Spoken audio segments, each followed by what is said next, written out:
countdown for the Artemis 2 space mission, with those 4 astronauts safely back here on Earth after 10 days in space. Take a look at the scene off the coast of Southern California moments ago, with the Orion capsule splashing down to officially conclude the cruise mission. A mission making history, with these astronauts becoming the first humans to travel to the moon in more than half a century. Take a look, an inside look at what it was like on board up there earlier today, before the crew pulled off the most daring and dangerous part of their whole journey, re-entering the Earth's atmosphere, with the capsule facing 5,000-degree temperatures.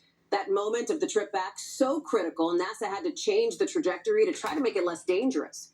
But as we speak, those astronauts have made it through safely, marking another huge milestone in American space travel. Our Tom Costello starts it off. And Tom, an incredible ending to this journey. It was nearly a 700,000-mile journey from start to finish. Keeping in mind that they did a big elliptical loop around the Earth and then went out around the moon, 252,000 miles just there. And there they came back just a short time ago, splashing down off the coast of San Diego, right on the money. Could not have been more accurate. The chutes deploying and slowing that vehicle down from 25,000 miles per hour, Mach 33, when it entered the atmosphere at 400,000 feet, and then slowing it to 19 miles per hour for that very gentle splashdown right there off San Diego. Immediately, Navy ships were in the area, along with helicopters and divers. The USS John P. Murtha is the recovery ship that is on station. On board that station, they have on board that ship, rather, they have a full medical team, including an ER doc who is prepared for a full evaluation.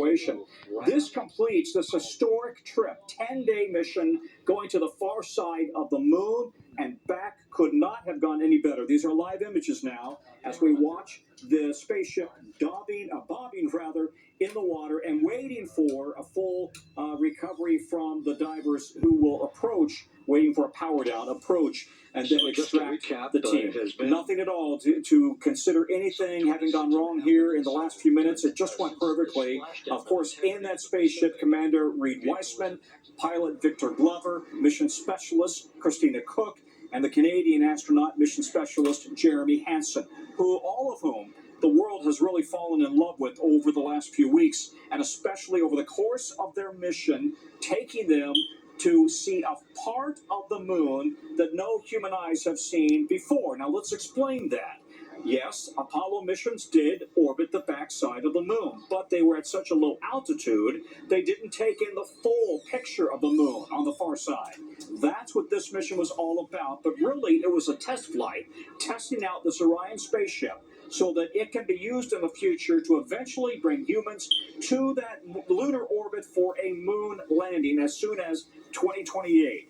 But every possible meter, if you will, this mission has gone perfectly, and now all 4 astronauts safe back on the ground, just off San Diego, on the water rather, just off San Diego, as they now prepare for their first weekend back on terra firma. Hallie, back to you. To our other major story tonight, the historic spike in prices, with new numbers just in showing inflation surging. So why is it getting so expensive? Mostly because of the war in Iran, which is highlighting the high stakes ahead of this weekend's peace talks. Garrett Haake reports from the White House. Tonight, on the eve of an historic negotiation, a revealing new look at how the war is hitting Americans' wallets. Gas prices in March skyrocketing 21%, the largest one-month spike on record. And that fueled a surge in the inflation rate to 3.3%, the biggest jump in nearly 4 years. All as oil prices remain high, with traffic through the Strait of Hormuz at a standstill. Just 2 ships passed through the strait today. The president calling the regime's control of the strait, quote, short-term extortion. We're going to open up the Gulf, with or without them, but that'll be open. We're going to be, or the strait as they call it, and I think it's going to go pretty quickly, and if it doesn't, we'll be able to finish it off. It all comes as the fragile ceasefire in the Middle East appears to be largely holding, with no U.S. or Iranian strikes reported today. But one potential stumbling block is Lebanon, where Israeli strikes against Iran-backed Hezbollah continue, with more than 1,900 people killed since early March. Iran's parliamentary speaker, expected to be a key negotiator in peace talks set to begin tomorrow in Pakistan, writing that a ceasefire in Lebanon had been, quote, mutually agreed upon and must be implemented before the talks can begin.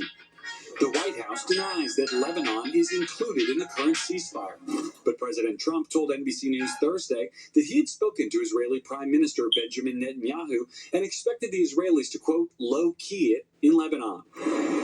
Vice President Vance departing for Pakistan this morning. If the Iranians are willing to negotiate in good faith, we're certainly willing to extend the open hand. If they're going to try to play us, then they're going to find that the negotiating team is not that receptive. Garrett's joining us now from the White House. Garrett, these talks could be historic even before they begin. Yeah, that's right, Hallie. If Vice President Vance even so much as shakes hands with a member of the Iranian delegation, it would amount to the highest level direct engagement between the United States and Iran since 1979 and the Islamic Revolution that brought the Iranian regime to power in the first place. Hallie?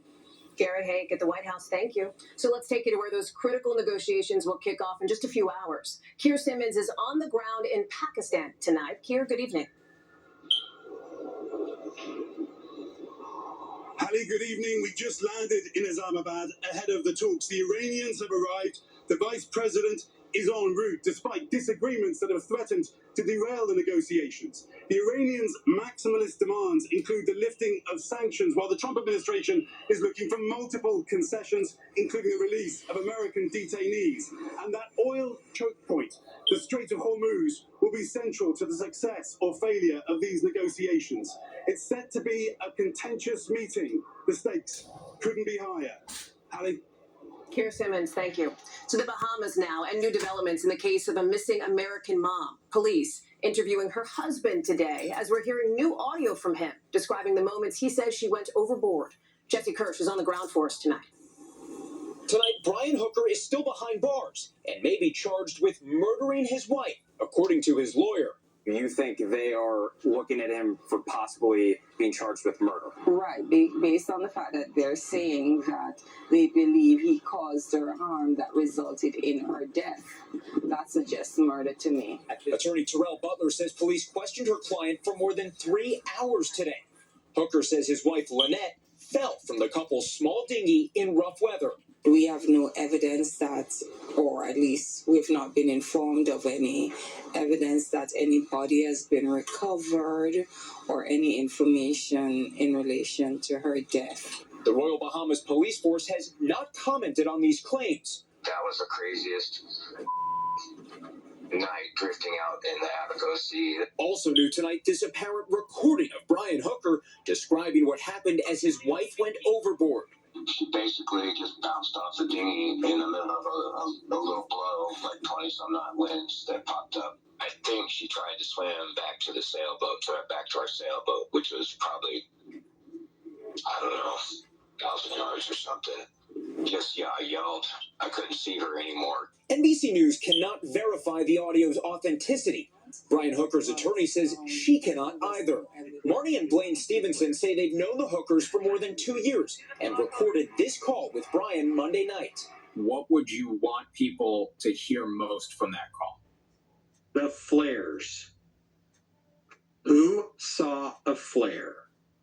Somebody had to see that. I grabbed the flares by then. I had 2 flares, and they didn't see the flares, I guess. Nearly a week after investigators believe Lynette Hooker disappeared, the Bahamian military says the search continues by land, air, and sea.